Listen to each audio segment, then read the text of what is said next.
Events unfold in a complex ecosystem, the Mammoth Steppe. This biome stretched from Spain to Alaska. It was a cold, yet productive, dry tundra steppe. In summer, grasses and sagebrush grew wildly here. The vegetation supported a colossal biomass of Pleistocene megafauna. The abundance of prey attracted apex predators. Kale's tribe survived under conditions of fiercest competition. They were not the sole masters of this landscape.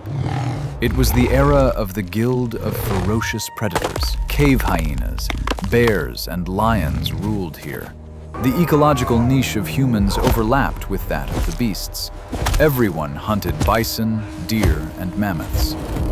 Competition was not just for food, but for shelter. Caves were needed by both humans and predators. There is a concept of the landscape of fear in ecology. The presence of a lion altered the behavior of all prey. Big cats used caves as their dens. This created an inevitable, deadly conflict of interest. Caves were protection against the harsh glacial climate. Clashes occurred right at the entrances to the shelters.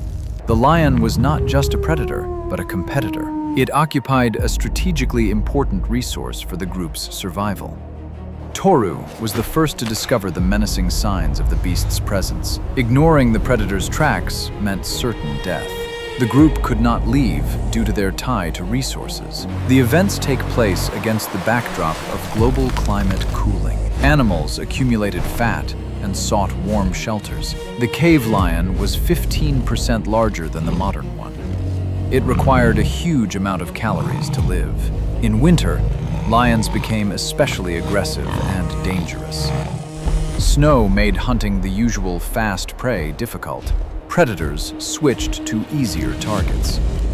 Hominids were historically on the menu of big cats. The role of prey was familiar for millions of years. But the plot marks a fundamental evolutionary shift. The transition from the role of prey to the role of killer. The lion is identified by science as Panthera spelaea, the Eurasian cave lion, extinct thousands of years ago. This was the apex of northern feline evolution. Adult males weighed up to 350 kilograms. This is significantly larger than modern African lions. At the withers, the beast reached 1 meter and 30 centimeters. Rock art shows the absence of a lush mane. This gave it a more tiger-like silhouette. The smooth hide helped it camouflage in the tall grass. Its musculature was adapted for wrestling megafauna. Its forelimbs possessed monstrous gripping power. Direct contact with it was fatal. Cave lions lived solitarily or in small prides. This gave Kale's group a chance at victory. A clash with a large pride would have been hopeless. Findings confirm skirmishes with solitary old males. Lions specialized in reindeer and cave bears. Hunting bears required penetrating into caves. That is exactly where ancient humans often took shelter. Old lions often became dangerous man-eaters. They chose humans as easy prey. Besides the lion, other predators posed a threat. The experience of confrontation had been accumulating in humans for millennia. A predator's attack is always aimed at the head. The cave lion was the most powerful adversary. It combined the strength of a bear with the agility of a cat. Victory required extraordinary coordination and courage. Chronology allows us to consider the heroes as Neanderthals. They were the pioneers in hunting lions. Neanderthals possessed a powerful barrel-shaped chest. Their muscle mass exceeded ours by 30%. Goron is a classic Neanderthal in the prime of his life, weighing about 90 kilograms of pure muscle. Such physiology is necessary for close quarters combat. Hunting a lion requires rigid discipline. Success depended on a clear distribution of roles. Kale is an experienced strategist and the group's leader. He coordinated the ambush, choosing the moment to attack. Goron is the enforcer, delivering the decisive blow. Neanderthals preferred dangerous contact hunting.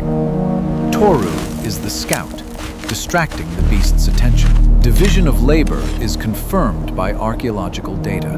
Why did the tribe decide to attack rather than flee? Neanderthal calorie requirements were enormous. The loss of territory could be fatal for everyone. Hunting also served as a demonstration of strength and fitness. Killing a lion raised the hunter's social status. This was not just hunting, but politics.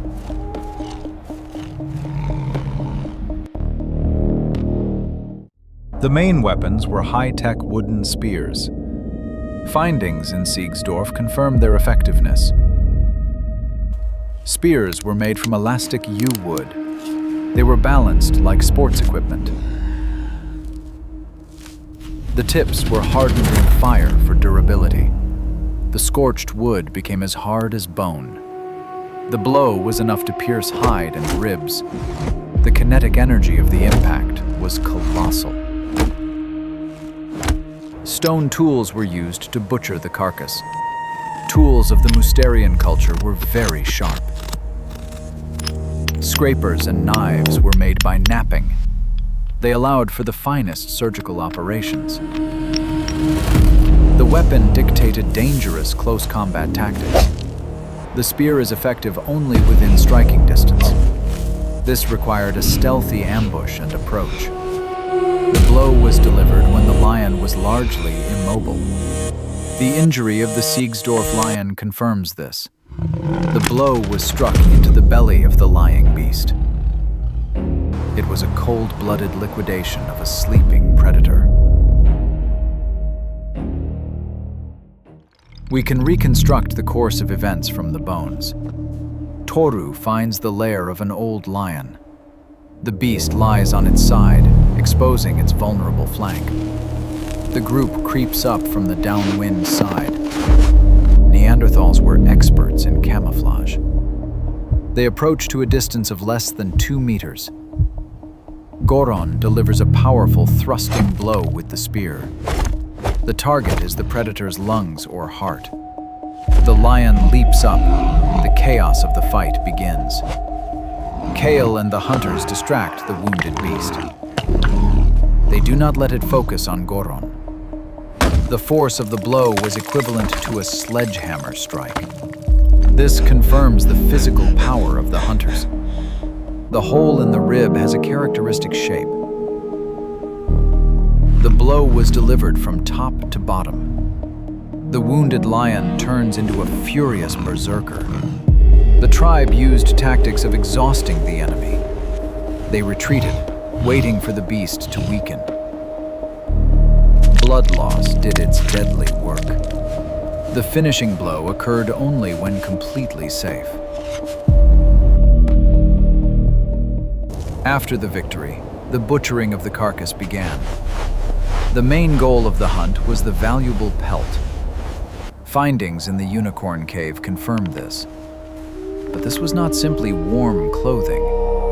Neanderthals intentionally preserved the claws on the paws. This complicated the process, but it was important. Skinning required great mastery. Kale made precise incisions around the paws. It was necessary to cut the tendons without damaging the hide. A mistake could ruin the valuable trophy. Neanderthals knew the lion's anatomy perfectly. The cuts are located at the ligament attachment points. The result was a huge fur cloak with claws. Lion meat was also consumed as food. Traces of meat removal were found on the bones. In the Ice Age, protein was a treasure. The hunt was completely zero waste. The pelt for status, the meat for food. Why keep the claws on the lion's pelt? The pelt with claws was a symbol of power. It made a person visually larger and more terrifying.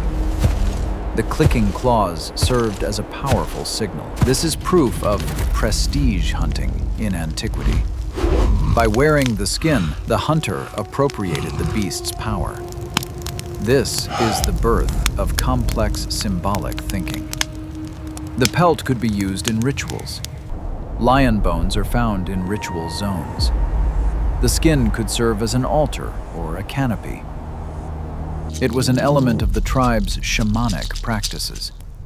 The victory could be part of Toru's initiation, a rite of passage through a deadly hunt. Touching the claws transferred power. The pelt was also used to educate the youth. Elders showed the predator's vulnerable spots. The history of the hunt became an oral legend. The epic was passed down from generation to generation. Cave lions went extinct at the end of the Pleistocene. Previously, only climate change was blamed.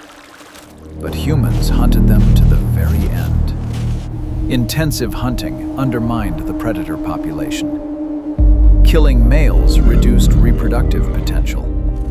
Humanity played the role of a super predator. We ousted a dangerous competitor from the territory. This story marks a turning point in evolution. For millions of years, human ancestors were prey. Skulls with holes from fangs are the norm. But the balance of power changed radically.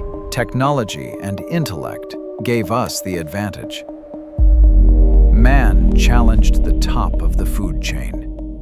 Analysis confirms the realism of the text's events. The hero's actions are confirmed by archaeology. Weapons and tactics correspond to the era. The motivation was pragmatic and symbolic. This is a document about the birth of human dominance. Victory paid for with blood on the steppe snow. Right now, we're working on a massive project. We're putting together a full-blown documentary for you.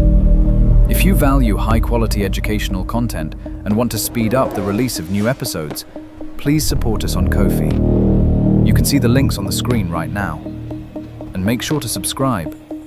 The best is yet to come.